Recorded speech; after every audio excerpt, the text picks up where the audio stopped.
Welcome to What's Cooking with Como. I am at WHATS DC, joined by celebrity chef and restaurateur Wolfgang Puck. Thank you for joining me. It's such a pleasure to hang out at WHATS with you.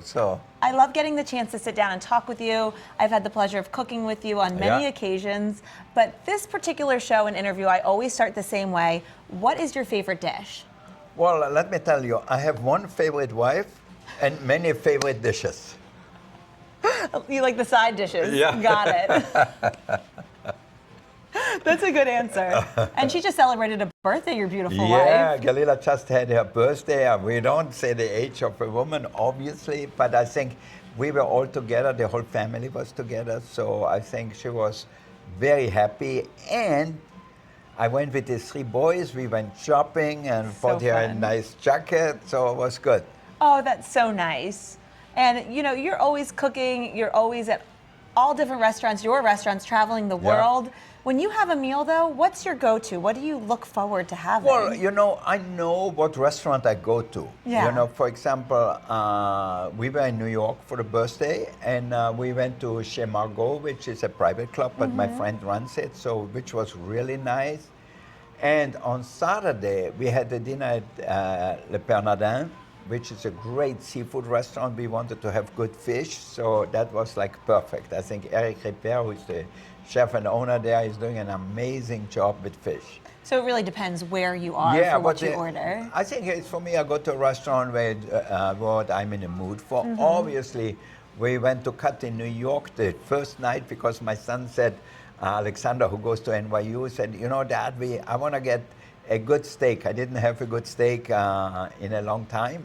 So we went and ate the meat at WHATS and tried all the appetizers, all the different salads, and like the bone marrow flan. We had the lobster and shrimp Louis. We had the butter lettuce salad, which my wife likes a lot. So I think it was good. And then naturally, we had a Wagyu steak, we had Snake River Farm steak, and we had the Creekstone Farm steak. So we had the tasting of different steaks. Oh, that's my favorite way to eat, when you get a lot of different entrees and appetizers and desserts and just share and taste everything. Me too. Yeah, me too. I like when everything is in the middle and I just pick a little bit. Same. That's no better way than to eat family style. Yeah. And now you get to prioritize more family time and travel. You're always traveling for work. You have so many beautiful restaurants. What are you making time for now? Well, I'm trying to have a little better balance. You know, for years, like even now still, I do it too much. Like I was in Singapore, the Formula One race was Sunday evening. It finishes at 10 o'clock. We took the plane at 2 a.m. for Tokyo and then flew home right away. Instead of saying, okay, you know, Bali is an hour and a half or 2 hours away, why we don't spend 2-3 days in Bali and hang out a little bit relax a little. And then go home. Yeah, we only live once, so I think I'm gonna try to do that already more now. You know, like we are gonna open Spago in Shanghai, but we are going for 5 days to Japan before that, just for a little, actually curiosity more, to learn more. So we're gonna go to Miyazaki, to the farm where they have where they raise our Wagyu cattle. Oh, wow. I have never been to a farm where they have, you know, the Japanese beef. And then we're gonna see some whiskey distilleries, some soju distilleries, also some sake breweries. So there's a lot of things I wanna see actually. You know, I taste, but I never saw them actually do it. And you'll take time for you, where you don't have to be working or on, you're just enjoying. Exactly. So we drink a lot of whiskey, probably. I like the sound of that. Yeah. And of all the places you've traveled throughout the world, as a foodie and as a restaurateur and a celebrity chef, what's a good foodie destination for you that you love? Well, there are many. It's hard to choose, really. I mean, Tokyo is amazing. Absolutely. But it's totally different than Paris. Yes.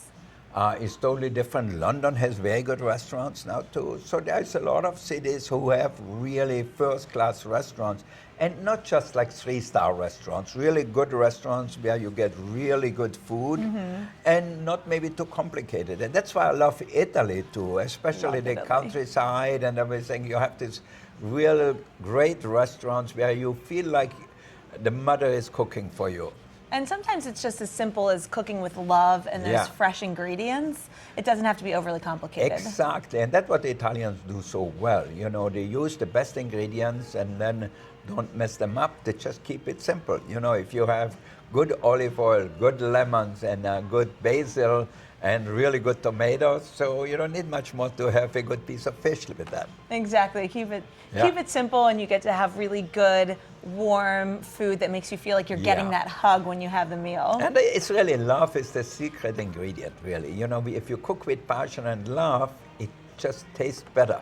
Well, you talk about cooking with passion and love, and having had the privilege of cooking with you on many occasions, to watch the way you love your team and you mentor so many of the sous chefs and younger members of your Yeah. kitchen staff, what has it been like to see so many become amazing chefs over the years? I think our legacy is really the next generation. You know, I'm certainly really proud now also of my son Byron, who Yeah. works with me now.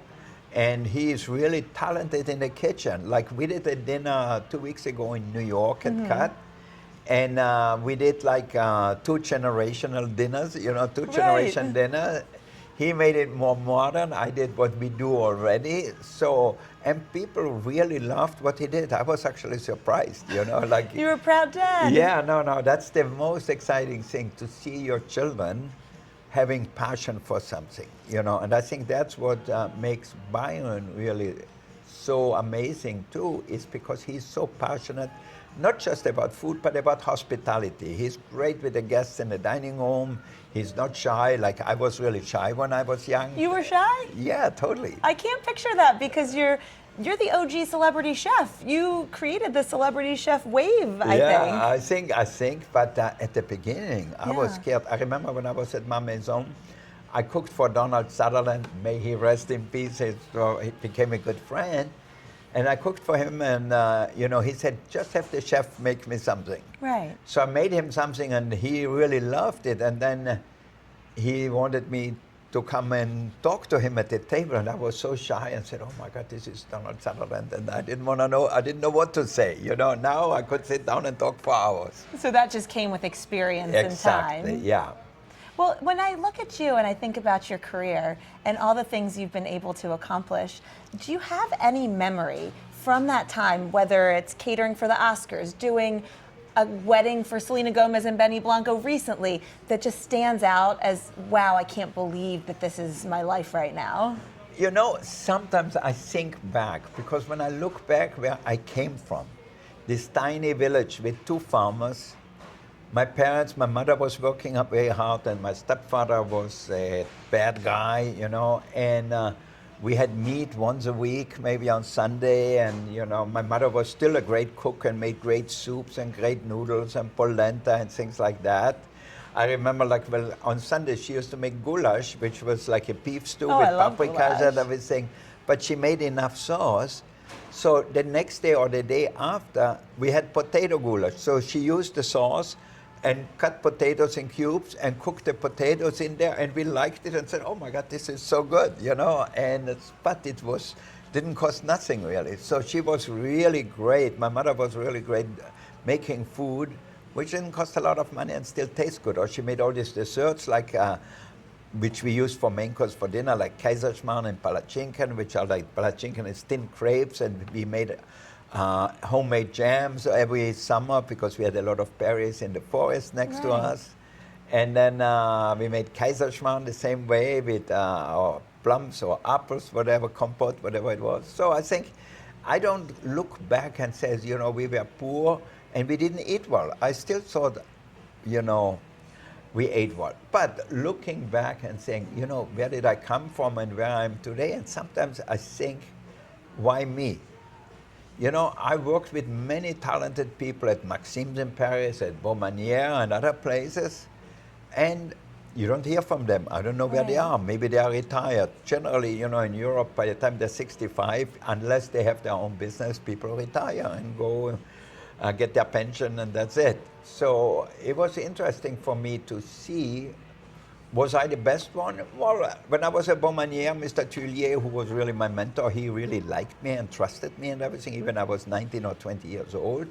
But I always thought there were other guys or girls who were really talented and worked very hard and were good too. But I think what happened is a lot of people have opportunities, but they try to play it safe.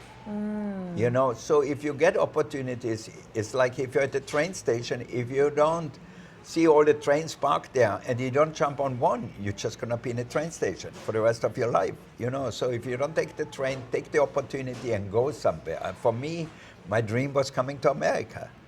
And it happens because I really pushed for it. You know, I could have said, no, I'm in Paris, a beautiful city, I had a great job and everything.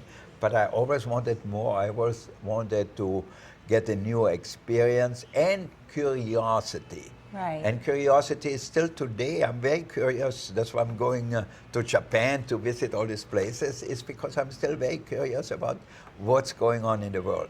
And it also sounds like you have faith and you manifested your life. You know, you never let your circumstance define you. Yeah. And no matter where you were, you knew you were going to get to the next level. Exactly. I never thought, okay, this is the end. I never thought, oh, I'm going to move forward. I never thought I'm going to stop opening restaurants. You Right. know, I always think, okay, it's fun, let's do more. And despite what you've been through, Yeah. look at what an amazing father you are today. You never let your past experiences Yeah.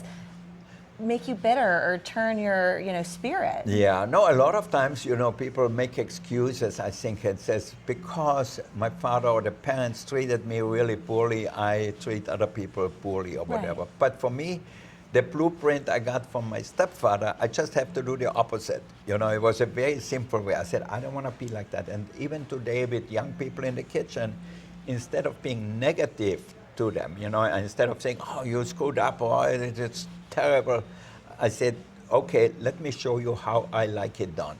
Let me show you how to do it the right way. So it's a positive approach, and that's really the most important thing, and it makes me feel better if they do it right, and makes them feel better. So they don't feel like, oh my God, you know, he's yelling again, or he's not happy again. We actually learn things. And in life, if you're curious and you learn, I think that's really the most important thing. And you can feel that energy when you walk into Cut DC or Yeah. any of your restaurants.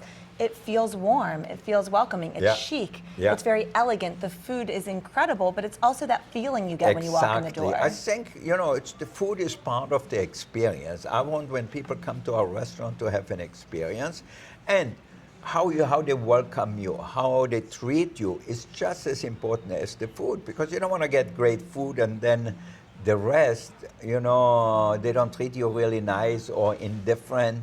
You want people to know when you come in, maybe if they know you, if you went a few times, they know your name, they greet you by your name, they You say, feel oh, like family. we have your favorite table, and Yeah. then makes you feel already good before you start with anything, you know.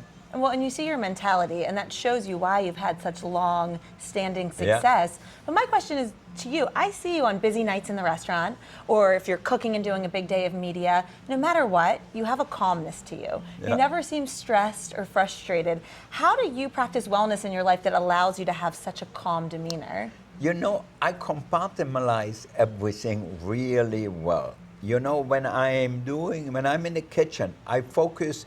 Even if I have a problem with something somewhere, when I'm doing this, I'm just doing that. You're present. Yeah, then I'm really there. When I'm with my children or when I'm with my wife, I don't answer the phone. I don't even have the phone with me. Like if we are at home and we hang out around the pool or whatever, I'm not on the phone and calling everybody. I think it's not a good thing. And I told it to a chef from Las Vegas. We were in New York and did a dinner at Cut. And he was on the phone in the middle of service there. Oh. I said, what are you on the phone for? He said, well, I have to check how the restaurants are doing in Vegas. I said, you wait until the end of the service here? Why? If something bad happens there, what are you going to do?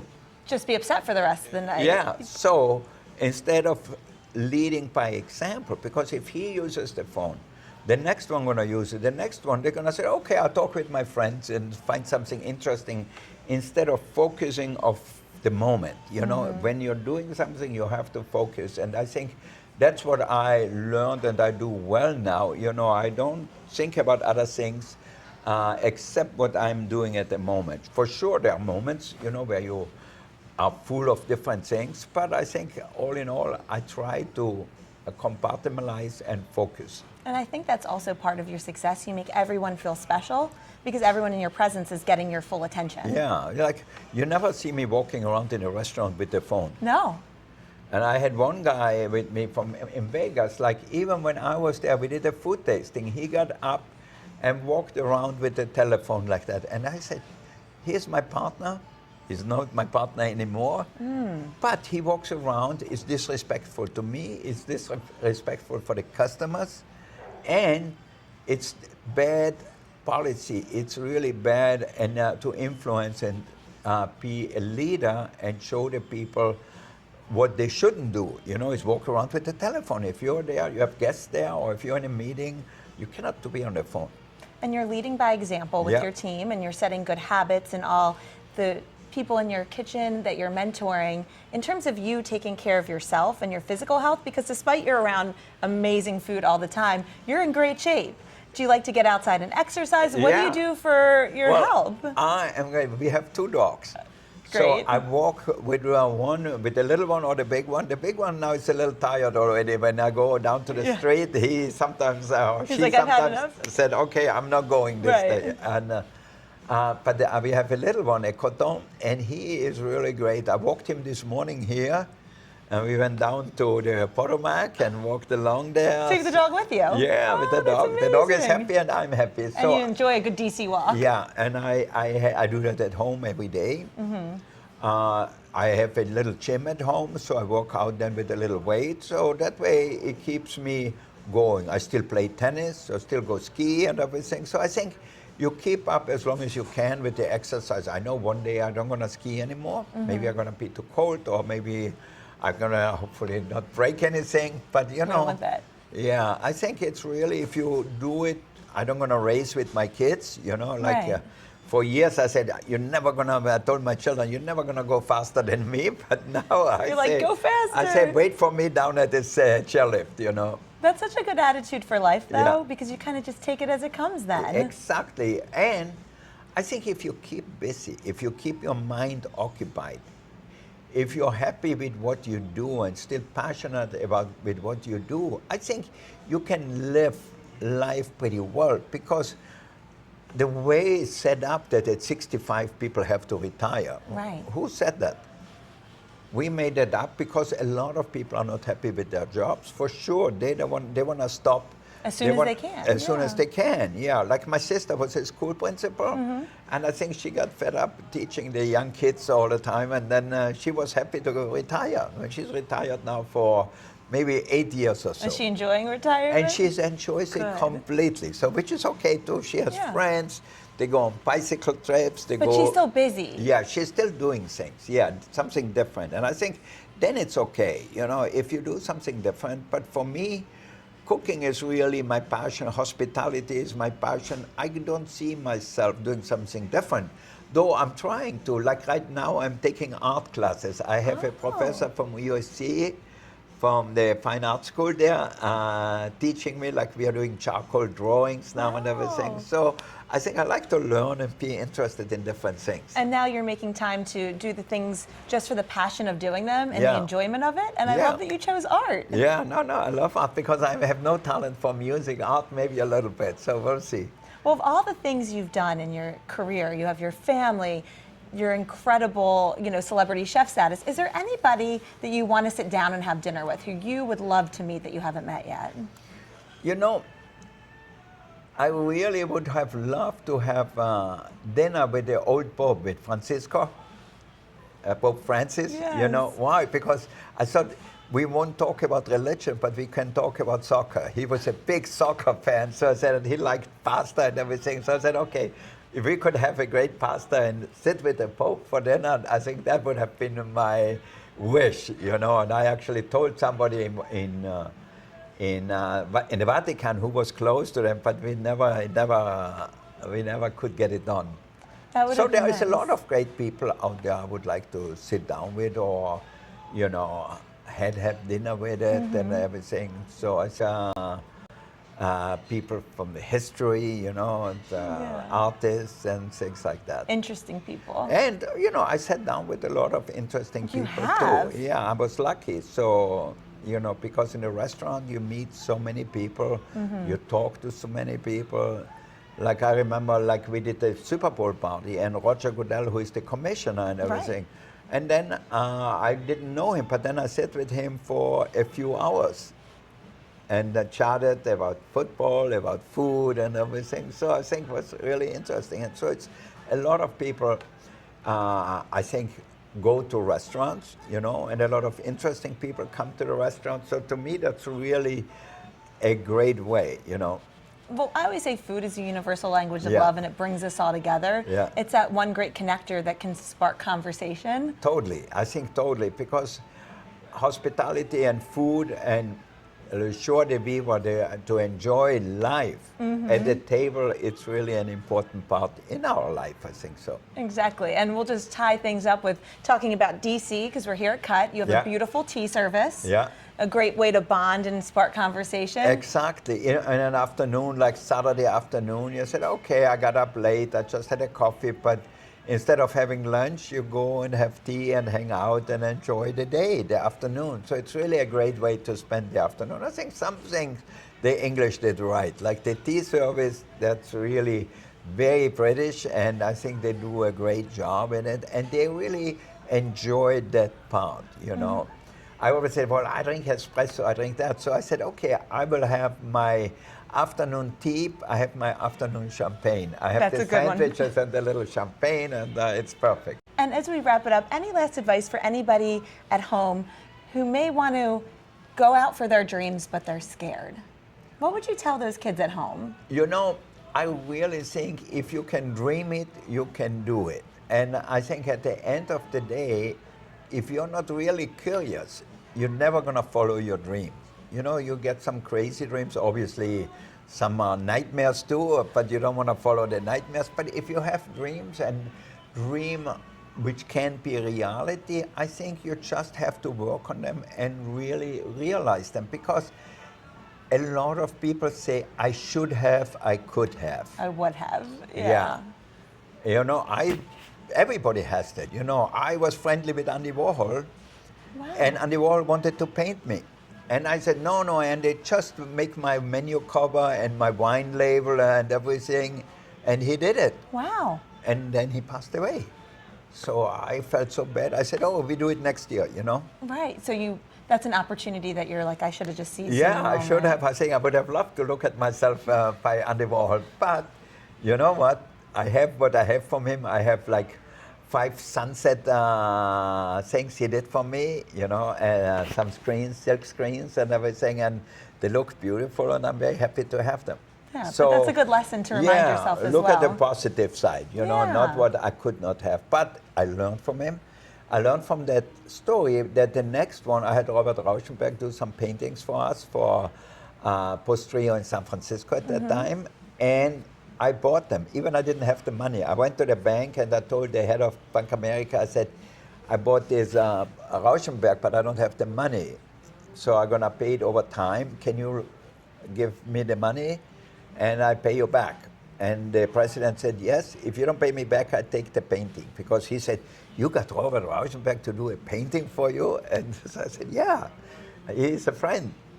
So you make it happen. So thank God the restaurant did well, and I kept the painting, so now we have it in our house. That's beautiful. So I think it's often like that, where okay, you learn from the mistake and you move on. I think everybody said, I should have bought a house 20 years ago. Yes, it was cheap 20 years ago, but 20 years ago, $200,000 was a lot of money maybe. Yeah. Or 30 years ago, 40 years ago. So I think you could have bought the whole city, But you know what? We move forward. We don't look back and say, I should have, I could have, and whatever, So let's move on. And there's always chances. There's always opportunities in life. People say, well, now there are so many restaurants. But you know what? There's always new restaurants open and old ones closing or newer ones closing. So there's always an opportunity to be successful or also have failures. And I think as long as we learn from failures, it's okay too. You know, not everything works 100%. I've learned that for sure. Yeah, me too. And I think I learned more from my failures than I have from my successes. Totally. I tell everybody, like for example, we opened Eureka, a brewery and a restaurant in 1989. And it was one big business. So it was the brewery was like 75% and the restaurant 25%. And the restaurant did really well. I remember we did the birthday for Julia Roberts, so we did a big thing for Sean Connery and so forth. And we made good money, but the brewery lost so much money that after 2.5 years we had to close. Wow. And you know, I was on the hook for a lot of money, but I said, you know what, I have my health, it's only money. We'll make it back sooner or later, and we'll live. You did. Yeah, and I always had enough to eat and to drink, so I'm okay. Well, that's an important part of life. Yeah. Thank you for your time today. Thank you for you. joining us. We'll get in the kitchen and cook again soon. All right, let's I hope always so. enjoy your steak. Thank you.